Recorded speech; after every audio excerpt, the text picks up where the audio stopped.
గురువారం సచివాలయంలో సీఎం చంద్రబాబు అధ్యక్షతన జరిగిన ఏపీ కేబినెట్ కీలక నిర్ణయం తీసుకుంది. ఏపీ రాజధాని అమరావతి చట్టబద్ధతపై మంత్రిమండలి తీర్మానం చేసింది. 2014 నుంచి 2019 వరకు రాజధానిని ఏర్పాటు చేసినప్పటికీ 2019లో వచ్చిన ప్రభుత్వం రాజధానిని మార్పు చేసింది. 2024లో కూటమి ప్రభుత్వం అధికారంలోకి వచ్చాక 2025లో ఒకసారి కేబినెట్ తీర్మానం చేసి కేంద్రానికి పంపింది. ఇంకోసారి రాజధాని మార్పు లాంటిది జరగకుండా అసెంబ్లీ తీర్మానం చేసి కేంద్రానికి పంపాలని కూటమి సర్కార్ నిర్ణయించింది. అందుకే ఈ నెల 28న ప్రత్యేక అసెంబ్లీ సమావేశం జరగనుంది. ఈ సమావేశంలో బిల్లును ఆమోదించి కేంద్రానికి పంపనున్నారు. రాజధానిపై కక్షపూరిత చర్యలు పునరావృతం కాకుండా చూడడం, పర్మనెంట్ రాజధానిగా అమరావతి ఉండాలనే ఆలోచనలతో తీర్మానం పెట్టడం జరిగిందని మంత్రి పార్థసారథి తెలిపారు. ఎస్ఆర్ఎం యూనివర్సిటీలో భవనం 60 మీటర్ల ఎత్తు వరకు నిర్మించుకునేందుకు కేబినెట్ ఆమోదం తెలిపిందన్నారు. ఎక్స్పర్ట్ కమిటీ నియమించిన అనంతరం ఈ నిర్ణయం తీసుకోవడం జరిగిందని వివరించారు. హైకోర్టు ప్రతిపాదించిన విధంగా 76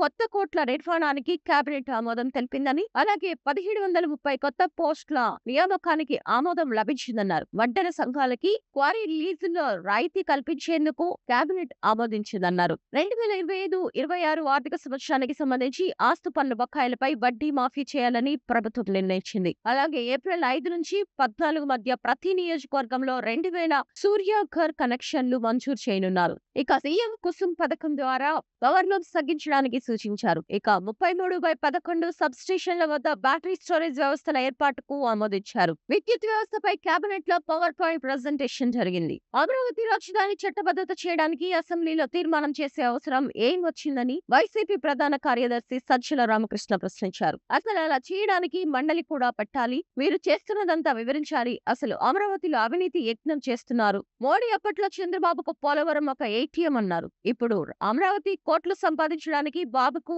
ఒక వనరు అయింది అని, అమరావతిలో టెండర్స్ వర్క్ మీద ఒక విషయం బయటికి రావడం లేదని, అంత గోప్యంగా పెట్టారు అని, 5,000 కోట్ల మొబిలైజేషన్ అడ్వాన్స్ తెచ్చారు అంటూ సజ్జల ఆరోపించారు.